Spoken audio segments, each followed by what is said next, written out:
Hello! Welcome to Why Not Both, the podcast all about how our multiple passions and interests shape our identity and our lives. My name is Pam Schaefer, and I am a musician and therapist in Los Angeles, and I also happen to be your host. This podcast is produced by Laura Studeris, and for this season, we've partnered up with Under the Radar magazine. If you like what you hear, you can hang out with us on social media. We are on Twitter and Instagram at WNB the podcast. And if you really, really like what you hear, please support us on Patreon. We are under Why Not Both podcast. When you join our Patreon, you get a whole bunch of really cool behind the scenes stuff and you get to chat with us. And that's pretty awesome. Thank you so much for your support, and I hope you enjoy our interviews. This week, we got to talk with the wonderful musician, Thao Nguyen. I hope that you enjoy our interview. Welcome to Why Not Both. So, yeah, basically, what have you been up to during all of this? What's been keeping you occupied? Would you say this encompasses like the last 18 months or from the beginning? Oh yeah, we can even go before then. We can go for like hopes following, like. Oh wow! All right, okay. General survey. Well, we had started with the release of Temple, which quite inauspiciously released May of 2020. We had already started that campaign around March. Yeah. So March is when the first video came out, and or right before South by, actually. Oh, no. And so it was hard for us to tell, obviously, at that point, who could foresee. Yes. And so, given hindsight, we would have delayed the release of the record, but pushed on because it seemed like everything was already in motion. Yeah. It seemed like maybe at most you would be delayed till the fall. So I spent the beginning promoting the album virtually, and made a music video on Zoom, which was originally, it was scheduled to be shot in person in LA, but right after South by was canceled, California went into shelter in place, as you. And I was supposed to shoot it in LA and with dancers and everything, and then so we decided to transpose it to Zoom because at that point it was still, we caught it within the novelty period where there was momentum and energy for such a thing. So I'm thankful that we got it in before before the despondency. Yes, when people were like, oh gosh, how exciting, let's have Zoom parties, instead of like, please never Zoom with me, I'm so done. So just like, why don't we talk on the phone anymore? Or see you later, we'll talk some other time in a few months. Talk in 2022, goodbye. Got a great feeling about 22. So that's what was going on for the first, within the first 2 or 3 months. But once the uprisings hit, I stopped. Everything stopped, rightfully so. But that to me marked kind of the end of. Of course, it wouldn't feel right to do anything regarding anything besides the greater issues at hand. Then I started cooking more. And we were, I have a neighbor down the street who's a baker, and he has a bread studio that he runs out of his house. And once the protests were going on, and we teamed up to raise money for different local organizations in the Bay, racial justice organizations, and things like the Anti-Police Terror Project, and So I had this idea that I would collect produce. I would collect excess produce from our neighbors and Oh, also from the CSA that I subscribe to because I'm full, I just am yeah, I feel this. stereotype. So I had the CSA, I read the CSA, and anyway, so I'm collecting produce, and people are donating whatever they have on hand, and then my plan was to turn it into I would make soup every week, and then my neighbor would bake bread, and then we would so then we would sell the meals to the neighbors, and then all that money would go each week to a different Oh, organization. that's genius. Thank you so much. Like, that's community building, it's fundraising. I was like, those are all the good things, because I was thinking about how artists do play an integral role in protests and social uprising and social change. Right. And at that point there was nothing I could do music wise Yeah. that I would typically do. You typically play a fundraising show, release a thing. There was little to do. And it felt nice to be a part of the community in that way. I will say, I was way in over my head, and our house was a mess. Partner was very supportive, but also like, What just happened? what is happening? And it's happening every week. And also, I'm terribly disorganized, and I'm not a professional cook. I really love cooking, but I don't have like, I didn't scale up correctly. There's like a set pickup time. Everyone has paid their money. They're picking it up at 4 p.m. Right. I'm like, we got mason jars to my ears. There's mason jars everywhere. I'm like shoveling shit in. It's, oh my God. And it lasted a fair bit, but my neighbor has kids, he has little kids, and it got to be a lot. Yeah, a lot to juggle. Yeah. So anyway, that was Gosh. a certain period. And I was cooking meals for nurses. I have a friend who's a nurse. And so, this was also, I was like going to, and as I'm sure we all do, anyone in music at any point or multiple points are like, maybe I'm done, so I was just, so I was focusing a lot of my time and energy into food. And anyway, and I bought a ton of to-go containers, and I still have them because I slowly fell off that train when I became interested in music again. You're like, oh wait, maybe I am a musician after all. And it's so funny. I was like, what am I doing? Am I just trying out, and what is my job? My job is a musician, thankfully. Yeah. That's what I've been doing for a long time. And then I ordered, I don't know what to do with the to-go containers. I'm trying to find a place where we can donate them. I was wondering if there's like food missions nearby that might need them for when they're serving food. Totally. Yeah, I think there are.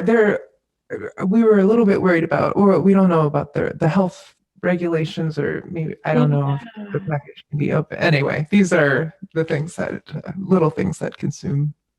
Well, and I love the way that you put it, that you were just like, wait, but am I a musician? Like,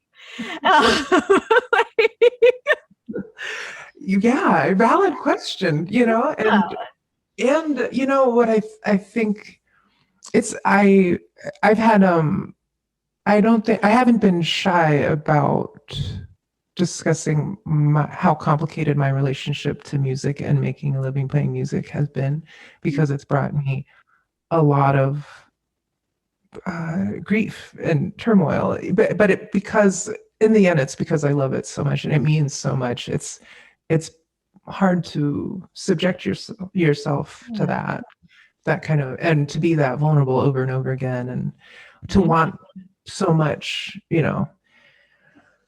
anyway, every once in a while I have to declare that I quit. Exactly. Well, and also to have so much attached to it as well. Mm-hmm. Like, to have it be like your identity and your livelihood and your expression. Like, in some ways that if it's not sparking on that particular day, that sounds like it could be like devastating. Right. And it has been, and I think it's such a gift and an ongoing practice to navigate how to love it so much and be so focused and devoted, but also maintain your identity separate and not so much identity as self-worth. Yes. That's the kicker. Yeah. Yes. Like that's, I think, why your idea resonated so much with me, that it's like, it's a shift in perspective to be like, oh, I actually can contribute in this other way. Mhm. And like, where does one find their self-worth when you're like, okay, I can't do the things that I usually would do to help, or the things that usually define me. Like, what do I do now? Mhm. Because I agree with you, it put everybody in kind of an unusual situation where, like you said, it's like that to me was like, I mean, I remember on the podcast, I was interviewing people about like best ways to help the community and like posting like resources and things like that. Like it wasn't a time to be like, hey, like let's chat about art. I was just like, art's really important, but like not right now. Like other things are important right now. um, but at the same time, when you are like trying to help your community, you don't want to, in a way, like lose yourself in the process because you are part of the community. Um, I love that you took spare produce. I must admit, I so much produce has met its demise in my fridge. It's tough. It's tough to manage. Yeah, I know. But do you do the thing where you like you have a bead on it? You know that it's there and you know that you will use it, but it just gets to the point, where It, you can no longer. that's what happens. And like when I was at the beginning of the pandemic, I was like potted with several of my friends because bizarrely we were written up in the LA Times for being a group of friends that were helping each other. And I was like, that will forever be my favorite April Fools. Like it's like April Fools, your hometown newspaper, the LA Times, has realized you have friends. Like, it's like, how did this happen? And I found that was the only time in my life, weirdly, when I was really good at managing produce, because we were Mhm. all like kind of meal planning together and there were four of us. Mhm. Whereas otherwise, I will just have the best intentions and highest hopes for all of the vegetables I bring into my home. Right. There's only so much stock one can make. That is exactly. I'm always like, I'll just make my veggie stock and put it in the freezer that's full of veggie Veggies. stock. Yeah. Mistakes have been made. Yeah, and then you're like, I have the veggie stock, but it's not yet soup, right? So there is an additional step. So now, you've set yourself up to get a little bit closer to eating, but like further away than anyone wants when Yeah. they're hungry, Oh yeah. right? You're like, do I just put it in the instant pot with some lentils? What do I do with you?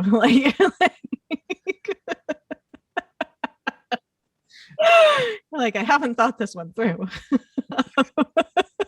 I'm always like, but then I don't have any veggies on hand Yeah. put in because I used everything because it was too old. Then I had to make the stock. Now there's nothing to put in. And then now we're just drinking broth. Yeah. I Googled today, like, what to do with celery and spinach. Because I was like, there's got to be something I haven't thought of. Like, The first thing that comes up is, nope, you've thought of everything. You already know. it's not like you're going to roast celery. Like, I was just like, what am I going to do with you? But I love that idea of like, that you're like, I'm not a chef, but I'm gonna hop in. And like we did get to experiment during this time. Like I do feel like it freed up space to be like, well, all the structures we had are gone. So what do you want to do? Totally. Yeah. I'm grateful that as I was circling back to music, I got way more into production and engineering. And that's like the kind of the disassembling of the idea of ideas that we've held before, that I held before, that, I'm not an engineer, I'm not a producer, da, da, da, da, da. But you know what? I had the time, it's just, just, it's a constant striving towards it, but it felt really good to start. Good. It's so cool that you said that. You are not the first person I've talked to that, especially during this time when we couldn't rely on, for lack of a better way of saying it, like the cis dudes that were used to doing the engineering. They were like, oh, it's just me now. But it was really empowering because then you're like, wait, I actually can do this. I've heard that from so many artists. Yeah. I was just like, not to dunk on the cis dudes, but like I've heard that from a lot of not cis dudes, basically. That we're discovering, oh yeah, this actually does interest me. I'm good at it. I can learn it. It's accessible, like as opposed to being this like dark art. Right. Yes. Yeah. I'm so excited. Like, that's the weirdest experience when like you're in the studio and someone is like, messing with a plugin chain and you ask like, oh, like, what is that? And they're like, oh, don't worry about it. You're like, no, I want to worry about it. I'm actually paying to worry about it. Yes. So, yes. Yeah. Yes. What did you get into creating, and like what did you find you ended up making with that new perspective? Well, gosh, it's been, so let's see, the chronology. I mean, it's so wild how long this has gone on. So as I started, there were, different requests coming in every once in a while to record a cover of a song, or to write an original track for whatever news outlet, things that would start coming in. So, as the gears started slowly turning again, there were more opportunities to make new things. And yeah, I was writing and still am. And now I just got back from tour. I was out for a month, which was so interesting and was really great to be back out. Oh, I'm curious what that felt like. It was, well, through a course of a month-long tour, it feels like everything. And it was everything that I had missed, everything I had never missed, I would never miss. But it was really exciting. I mean, without a doubt, the energy of the audiences and even the venue staff, I think everyone was just so glad to be back in some form, inching closer to a more consistent form. It was really fun, but it made me excited to come home and be able to work every day on music. Oh, I know, which I've always had. I've never been able to keep up a consistent practice. Never before the pandemic. So it's nice to just basically have office hours. You do the work every day, and that is the discipline of it. Or that's something I've always wanted to have, but never really had the right studio, like the right home space to do it, or I was moving around or touring so much that I could never have a stable recording setup. Well, and also like when you come back from touring, then it's kind of like the drop after that it's like you're exhausted and kind of depleted. But it sounds like this was like the right amount of touring and also the right energy of touring, that it brought you back into the space where it's like, oh, I actually am fueled to work on things. For sure. And I would say typically I wouldn't be out for a whole month. I've done that a ton in my life, and I like to keep it under 3 weeks, which was the idea that I had of myself in most recent years. But a month is, so the first 2 weeks, it's exhausting. There's just no way to go from over a year and a half of, of basically being sedentary and getting quite comfortable with it. And then, you're just back on every night. And so the first 2 weeks was really exhausting. And I think once I got my stage legs back, then there was enough time to enjoy it.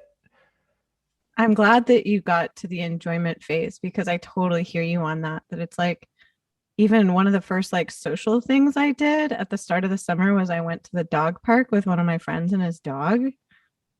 And like I came home and felt like I'd been at like an all-night warehouse party. Like I was like exhausted. I was like, that's where we're at now. Okay. I gotta be on in front of all these dogs. You gotta talk. Yeah, just the talking, way more talking than I have grown accustomed to. No, it sounds like the audiences and the venue staff and everyone really did kind of give back some of that energy, because when you're performing, you are putting out energy. But that's what's so wonderful about performing in person, is that you get that energy back. Oh gosh, I was so grateful to not be performing in my living room in front of my computer. Yeah. Yeah. Because like obviously you know that people are there, but it's not the energetic exchange. Like there's nothing that, so far at least, I haven't found something that mimics that. Yeah, for sure. And I really appreciate what it has allowed as far as accessibility for people. Yeah. So I'm not knocking it, but of course, there's something remarkable and at best sacred, when in a live performance, that exchange. Yeah, it feels, I like what you said about that, that it's not that live streaming is bad. It's just a very different experience. Mm-hmm. And like that idea of sharing sacred space. Like even like before we started recording, I was like, for the listeners. It's always weird that I'm like, oh yeah, people listen to these conversations. That's what a podcast is. Like, we were talking about headphones, and I was remarking that like I was listening on my partner's headphones and could actually feel the sound in my sternum. That's so unusual, because generally that only happens, I don't know about you, but that only happens to me when I'm like in a space where the sound is actually being created. Mm-hmm. And that usually happens in like a live space. Yeah, where it's coming through your feet and Yeah, it's surrounding you, and it's, and that, and when you know that the person, like the first show I went back to, it was so surreal to me to recognize that the person that was in front of me was actively creating what I was then sensing. Mm-hmm. It was like that, like Yeah. rewiring that connection again. That I was like, oh yeah. Okay. So cool. Yeah. How does it feel then to be coming back to your space and being able to work on stuff, like you said, in office hours? Like, how is that changing what you're making? It feels great. It feels like what I have wanted my entire adult life, and before then as well, my entire musical life. That's what I've wanted. And as far as how it affects the work, I think it's just efficient in that it's efficient to stay in the workspace, in the mental space of work. And I don't lose that time, and I don't lose time falling out of my practice and then feeling bad and then getting back in, but having that anxiety of having wasted time. And not to say that those things are true, but that is what has plagued me forever, is just the notion and the feeling that I'm squandering time and potential. Oh, yeah. As artists, like we get that so much, where it's like if you go through the day and you don't quote like make something, Mm-hmm. you're just like, all that popped in my head was that meme of like, guess I'll just die. Like, you're just like Totally. And also that I think it brings me to know that I have worked or played music or just entered that mental space every day. It's joyful to me, so I think yeah, yes, totally. Not working every day. If I was okay with not working every day, like if I think taking a day off is great. but it relaxes me to know that I have worked. But you know what I mean? So I'm fully supportive of taking time away. But taking time has always just uh, created more stress for me. Well, and what you're talking about, even that, like the falling in and out of it, like one thing, and I don't know if this resonates for you, but during like pandemic times, I learned that it's better for me to kind of, I don't know how to describe it other than like make like time chunks in my mind of like, this is the time for this activity, but it's like I only do that activity during that time block. Mm-hmm. And so it's like, because otherwise I was finding that like I heard what you said about like when you're falling in and out, it's like those transitions between things that I felt like I was like not spending my time wisely because I was spending time transitioning from thing to thing. Right, yeah, and So that yeah. I've totally done that, and that's what I feel foolish about is in the it's not like I know what I want to do in a day, but then to get caught up on some bullshit with their that is what drives me insane I about. like that you just made the universal symbol of I've gotten a slew of text messages. So, yeah, like why do I look at this thing? It's like this neck trouble. You know what I mean? All the things. I mean, here, so anyway, I'm yeah, that's a great point. It's like, yeah. what do you do in between the things you want to do, and how do you get from one to the other? Because that like I always joke I want to throw my phone into the sea for like that exact reason. In one of the group chats that I'm in, like someone like called me out. They're like, you haven't responded in like 2 days. And so what I did was I just took a screenshot of my like home screen, all the notifications on it. And they're like, this is nightmare inducing. I was like, yeah, this is what it's like every day. This is why sometimes I'm behind on things. Like, I was like, it is an actual nightmare vortex. This is the nightmare box. Like, and so it's like I make times for literally I make communication times, except for I mean like obviously like people who are really close to me can like contact me anytime, but it's like it's like I make time for, and then I get annoyed by the way during my incoming communication time and outgoing. If I'm doing an outgoing communication block and someone responds to me, I'm like, oh, now is not your time. This was not an incoming time. Right.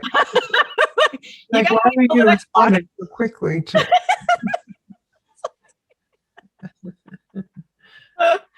because yeah, like that accessibility can interrupt my concentration, or it can all of a sudden introduce a new emotional state that like I might not have wanted to be in when I was working on another activity.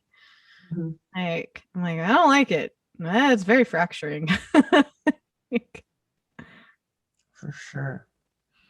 I also got way more into I kind of I delved back into guitar as a student, which is I think that it's been my primary instrument for so long, and I am the first to concede that I kind of rested on the laurels, or have been, rested on the laurels of what I can do on the instrument versus continuing to, and so then my songwriting is depending on, well, when I'm writing on guitar, I don't want to be limited by what I have always done.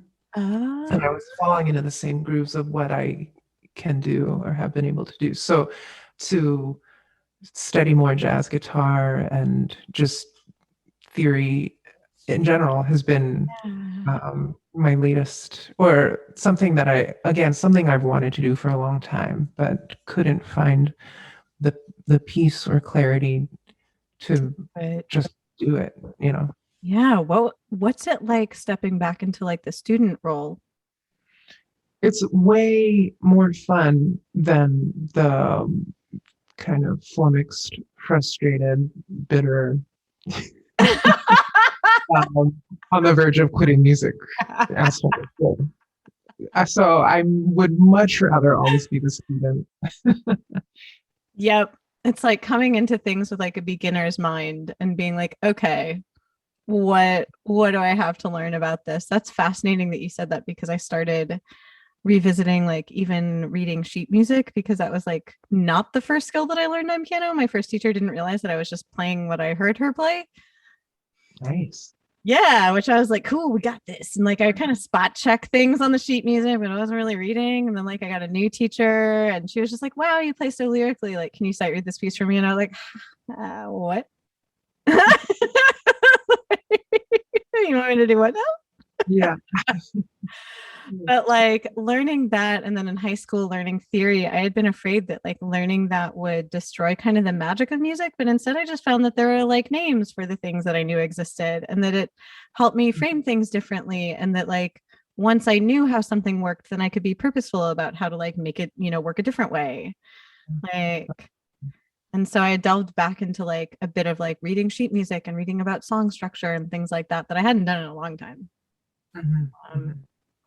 I found it to be relaxing because, yeah, like, do you ever feel frustrated when you're working on something that you're like, oh, I feel like I've already done this before?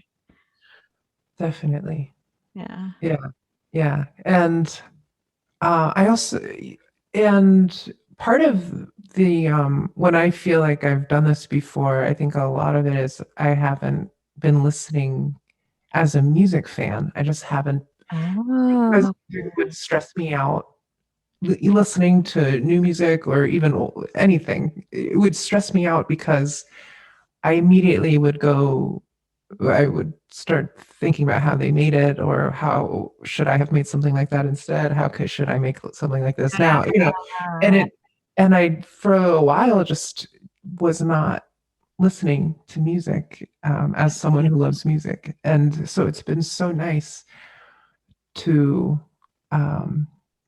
absorb and broaden and just remember that I'm a fan first.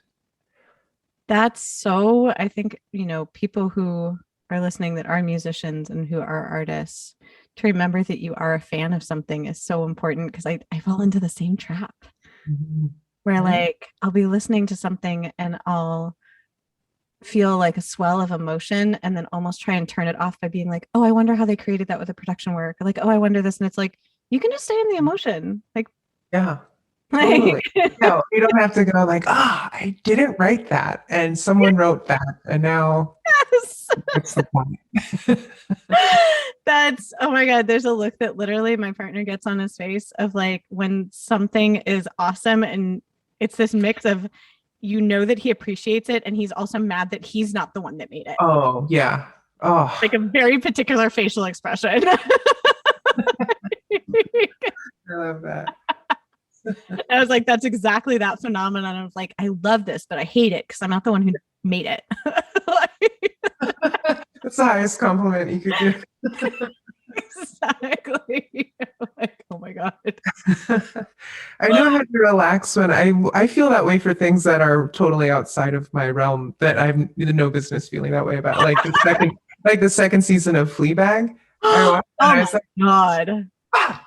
Just like, or I may just scare you and you're like, I don't make shows. What am I don't write for whatever. I'm not a showrunner. There's no, but I'm just so, but again, it's so incredible. Yes. So well done. So well executed. Yeah.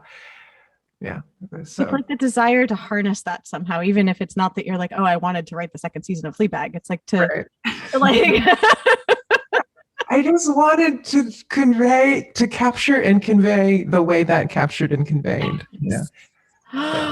Oh God, I'm reliving it now. Like it's just, I want to watch it again, and also I don't. Yeah, I know that. Oh God. And it's interesting to think about like creating in different spheres, because like you said that you're like, oh, I'm not a cook, but I'm like, hey, you are, because you made a whole bunch of soup. Or sometimes, I don't know, have you ever found yourself like that, like launched into another creative sphere that you didn't expect yourself to be in? Yeah, definitely. So this, I think in 2019, I almost became way more involved in the theater than I ever have been. But I was invited to be a part of this workshop for ACT, which is based in the city, ACT Theater. or I guess it's American Conservatory Theater. Anyway, I wrote like a sort of one person show and workshopped it, and it was just within the span of this week. And I performed it. Uh, and the theater is so, I mean, I know very little, but just from what I have experienced, um, it's, I had an amazing time developing that show, um, and the audiences are so, it's such a, it was such a more intimate experience, and you just feel like they travel with you really intently, way more than a rock show. Just understand. It's nice to Yeah.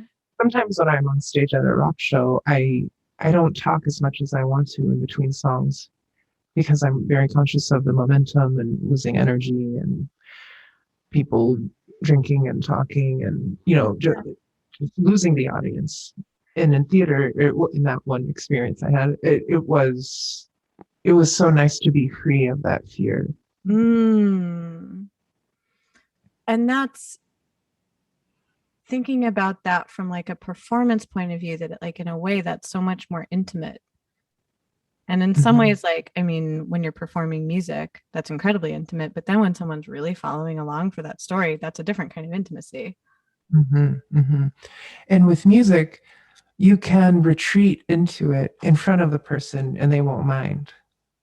You can even turn it Yeah, you can around. even turn You around. walk around, you can talk to your bandmates. You can, I can, sometimes I just face the drum kit and my drummer because Yeah. I just need a break, or whatever. Yeah.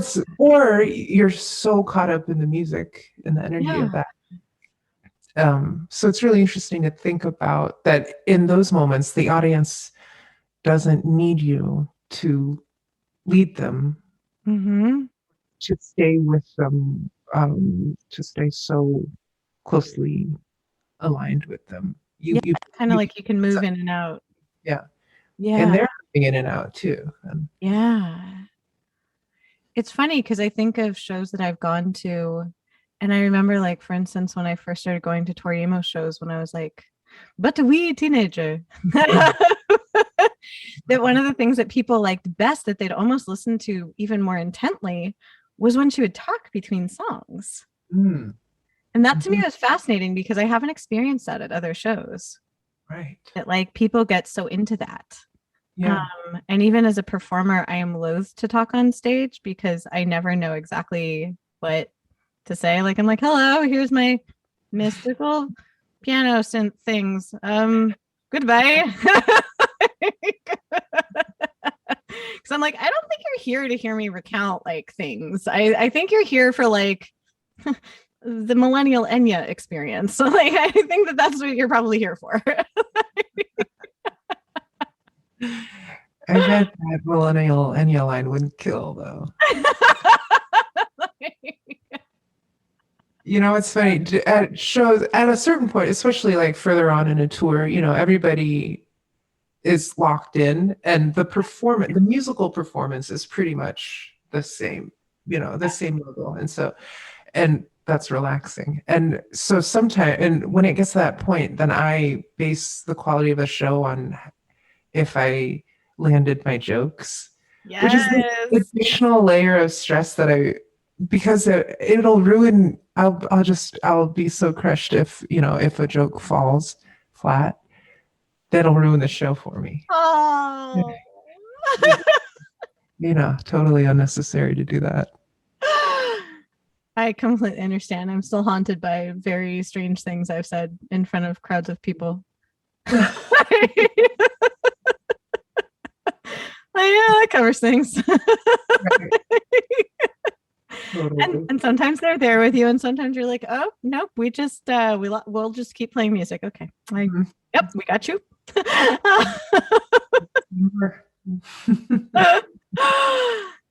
It's also an interesting expectation that we put on ourselves as like musical performers to also bring kind of like a persona into it as well.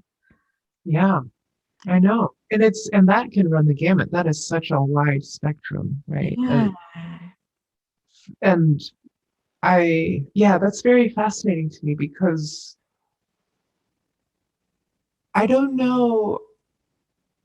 I mean, uh, for for someone to not address the crowd at all, I'm fascinated by all of it. I think I think whatever works, and um, but I appreciate the effort and the intent behind, like a more almost an art performance piece. Or Yeah.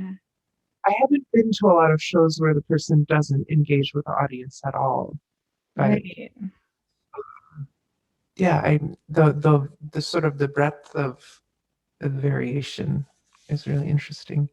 Yeah.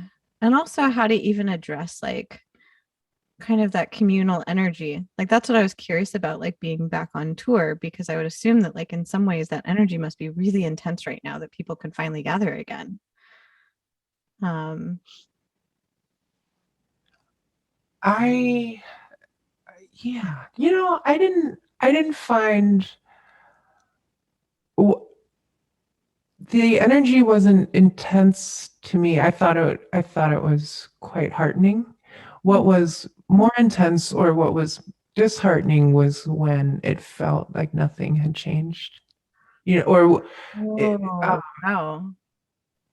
if the thing that irks me the most, which I think would irk any performer, is the people who make the effort to come to your show, but they talk, they're pretty upfront, but then they're very clearly not Not there. engaged with what's happening. Yeah. Totally. And if they're speaking really loudly and making it hard for you to do your job, Yeah. that it only happened.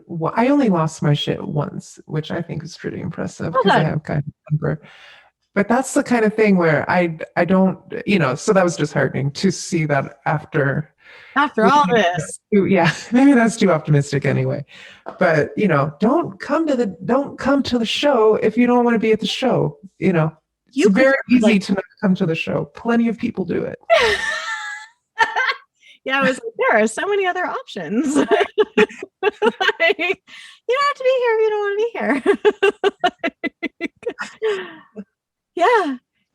I've been wondering about that because yeah, especially like in LA, I mean, people seem to go to shows sometimes like just to be like either seen at a show or to just like, people go to shows for all sorts of reasons.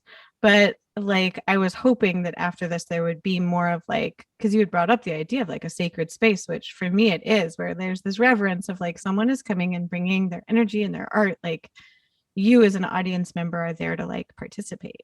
Right, right. And I get it. I get there are other reasons for people to come to a show, but if you have one of those other reasons, then don't be so close to the Yeah. stage. Maybe chill in the Move back. to the back. Yeah. It's like somehow, I kid you not, my first show back, the one tall guy. There's always the one tall guy. I'm like barely 5 feet tall. Somehow the Mhm. tall guy finds me, Yeah. Yeah. plants himself in front. How does the tall guy do it? Like I was standing with my friend like at where were we? We're at the Wiltern. It was my first inside show. And literally Mhm. somehow like this person must have been like 6'5". Like maybe they just didn't see me in their peripheral vision. But like literally just like walked right in front of me and I was like, oh, the tall guy. He's back. I've missed you. Yeah, What you been up to?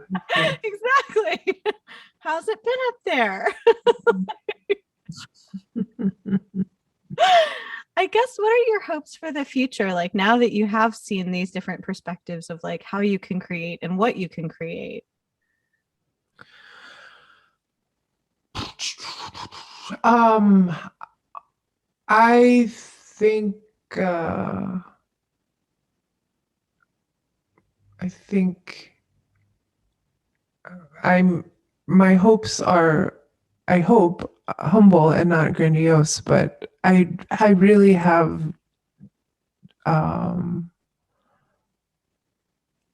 a, such a greater appreciation and gratitude for being able to make music for a living. And I've been doing it a long time now, thankfully. And I think I'm hoping that as time goes on, it's enough to just get to do what you want and be able to make a living. And that's not always been what I think it's healthy to have a certain kind of ambition and drive and to maintain standards for your own work. But yeah, my hope is just to be able to keep doing it. Yeah. I like what you said, that it's like, even though you want to learn and you want to iterate and in a way kind of be in competition with yourself, like to also hold space for the gratitude that you get to do this. For sure. Yeah. Yeah. I think to just stay calm enough to recognize and observe the balance and maintain the balance, that's a lot of work. It is. It's easy to lose sight of that. And this field is funny, or I think any field where you make something and hope enough people like it, that you have to have some level of belief and confidence. Yeah. You have to believe that you're worth anyone's attention. But then to keep it wrangled and controlled enough so that it doesn't crush you. Yeah, it's that I was thinking of like the duality between that, like kind of like the magical thinking and egotism of like, what I'm doing is worthwhile. Everyone should pay attention to it, versus also like kind of the humbleness and gratitude of like, it's so wonderful that people do like what I'm doing. And I'm grateful for it, instead of like expecting that they're going to. Right. But like those two opposing forces, I was like, okay, as long as you have those in like equal balance, like you're going to keep making stuff. Because if one takes over, I'm just like, I think we've all met those people where the ego takes over. It's almost, I was like, it's hard to be like overly gracious. I guess you could be, but like, that's an interesting point. Obviously have had a lot of time to think about things, as you know. And I do think that I have suffered from and for an overabundance of gratitude within within my career and who I've worked with. And I think it's really dangerous to only be grateful when no one is the steward of your career more than you are, and no one will care more. Right. And I've lost sight of that in the past, where I don't believe I was as prudent or scrupulous or conscious and conscientious of what was happening on my behalf. Oh, gotcha. From this is like just kind of the nuts and bolts of industry, of trying to have a career in music and what happens, and who represents you, and what do they do? You're paying them.